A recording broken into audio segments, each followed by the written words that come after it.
கர்த்தருடைய பரிசுத்த நாமத்திற்கு மகிமுண்டாகட்டும். ஆண்டவராகிய இயேசு கிறிஸ்துவின் நாமத்தினாலே அன்பு கர்த்தருடைய பிள்ளைகளாகிய தங்கள் அனைவருக்கும் ஸ்வீட் ஊழியத்தின் சார்பாக வாழ்த்துக்களையும் ஸ்தோத்திரங்களையும் தெரிவித்துக் கொள்கின்றேன்.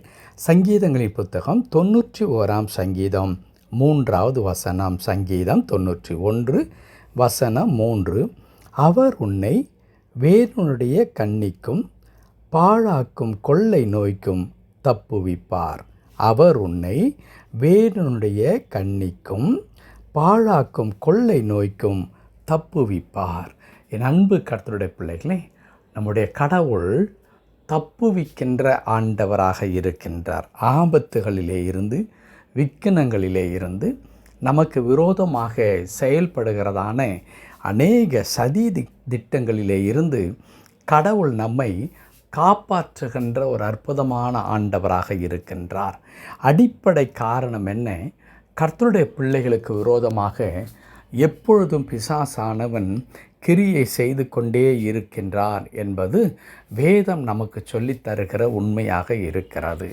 பிசாசானவன் கடவுளுடைய பிள்ளைகளை கடவுளுடைய அன்பிலிருந்து பிரித்து விட வேண்டும், கடவுளுடைய பிரசன்னத்திலிருந்து பிரித்து விட வேண்டும், கடவுளுக்கும் மனிதனுக்கும் இடையில் இருக்கிறதான அந்த உறவிலிருந்து பிரித்து விட வேண்டும் என்ற ஒரே ஒரு நோக்கத்தோடு கூட அவன் செயல்பட்டு கொண்டே இருக்கின்றான். ஆகையால் தான் வேதம் சொல்லுகிறது, யாரை விழுங்கலாமோ என்று வகை தேடி திரிந்து கொண்டிருக்கின்றான் என்று சொல்லி. அப்படிப்பட்டதான நிலைமையில் கடவுள் அதை கண்டும் காணாதவராக இருக்கிறவர் அல்ல. அவர் நமக்காக யாவற்றையும் செய்கின்ற ஆண்டவர் மாத்திரமல்ல, அவர் நம்மை இப்படிப்பட்டதான பிசாசுவினுடைய தந்திரங்களிலே இருந்து, பிசாசு நமக்கு விரோதமாய் செய்கின்றதான சதிகளிலுமிருந்து நம்மை தப்புவிக்கின்ற கடவுளாக இருக்கின்றார். 91 சங்கீதம் கர்த்தருடைய பிள்ளைகளுக்கான பாதுகாப்பை குறித்து சொல்லுகிற ஒரு அற்புதமான ஒரு சங்கீதம். ஆகையால் தான் தாவீது முதல் வசனத்திலேயே இப்படி சொல்லுவார், உன்னதமானவரின் மறைவில் இருக்கிறவன் சர்வ வல்லவரின் நிழலில் தங்குவான். நமக்கு கடவுளுடைய, அதுவும் எப்படிப்பட்ட கடவுள், சர்வ வல்லமையுள்ள கடவுளுடைய நிழலிலே நாம் எப்பொழுதும் இருக்கிற மக்களாக இருக்கிறோம். பிசாசாலும் என்னதான் நமக்கு விரோதமாக தீங்குகளையும் சதிகளையும் பிரச்சனைகளையும் போராட்டங்களையும் கொண்டு வந்தால் கூட கர்த்தருடைய பாதுகாப்பு என்பது எப்பொழுதுமே பிள்ளைகள் மீது இருந்து கொண்டே இருக்கிறது. அந்த அற்புதமான காரியத்தை சொல்ல துவங்குகின்ற தாவீது 3வது வசனத்தில் வரும்பொழுது, அவர் உன்னை வேடனுடைய கண்ணிக்கும் பாழாக்கும் கொள்ளை நோய்க்கும் தப்புவிப்பார் என்று குறிப்பிடுகின்றார். வேடன் நமக்கு நன்றாக தெரியும். அவருடைய பணி என்ன? பறவைகளை கண்ணிகளை வைத்து, வலைகளை வைத்து அதை பறித்து கொள்ளுகின்ற, பிடித்து கொள்ளுகிறதான ஒரு செயலை செய்வான். பறவைகளுக்கு அது தெரியாது, அங்கே வலை கண்ணி வைக்கப்பட்டிருக்கிறது என்பது தெரியாது. அங்கே அவன் சிதறச் செய்கின்றதான ஒரு சில தானியத்தை அது பொறுக்கி கொள்வதற்காக அது வரும். அப்படி வரும் பொழுது தன்னுடைய கால்களும் இறக்கைகளும் அந்த கண்ணிகளுக்குள்ளாக சிக்கிக்கொள்ளும். இப்படி தான் பிசாசானவன் கூட, நமக்கு எதிராளியானவன், நமக்கு விரோதமாக கண்ணிகளை ஆங்காங்கே வைக்கின்றான். பல நேரங்களில் அதை நாம் கண்டுபிடிக்காத மக்களாக, அறியாதவர்களாக போய் அதிலே நாம் சிக்கிக்கொள்ளும்படியான நிலைமை ஏற்படுகிறது. அது மாத்திரமல்ல, இரண்டாவதாக பாழாக்கும், நம்மை அழிக்கக்கூடிய நோய்கள் நம்மை தாக்குகின்றது. அந்த நோய்களிலும் இருந்து கடவுள் நமக்கு சுகத்தை தருகின்ற ஆண்டவராக இருக்கின்றார். ஒருவேளை இங்கே நோய் என்று நான் குறிப்பிடும் பொழுது அங்கே நாம் மருந்து மாத்திரைகளை குறித்ததான வியாக்கானங்கள் அல்லது அநேக விதமான தர்க்கங்கள் இருந்து கொண்டிருக்கிறது. கடவுளுடைய பிள்ளைகள் மருந்து மாத்திரை எடுத்துக்கொள்ள வேண்டுமா வேண்டாமா?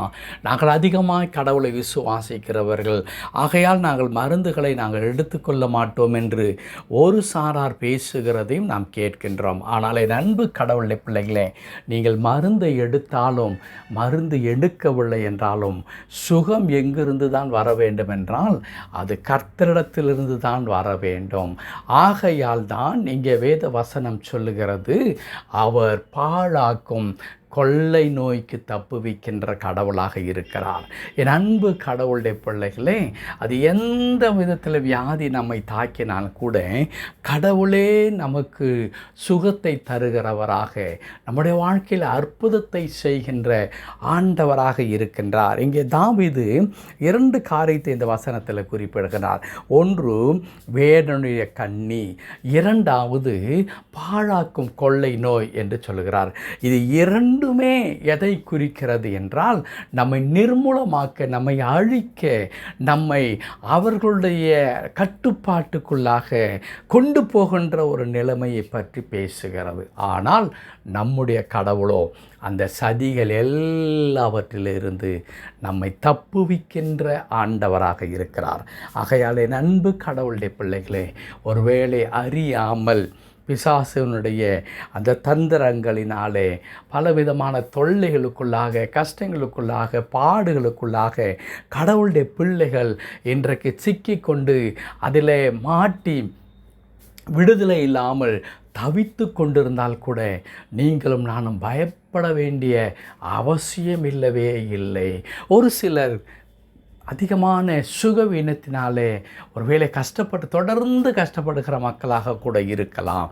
அவர்களும் கவலை கொள்ள வேண்டிய அவசியமில்லை. ஏனென்றால் நம்முடைய கடவுள் சுகமாக்குகின்ற கடவுள், நம்முடைய கடவுள் ஆபத்துகளிலே இருந்து நம்மை தப்புவிக்கின்ற கடவுள். அவர் அனுமதிக்காமல் நம்முடைய வாழ்க்கையில் ஒன்றும் நடைபெறுவது இல்லவே இல்லை.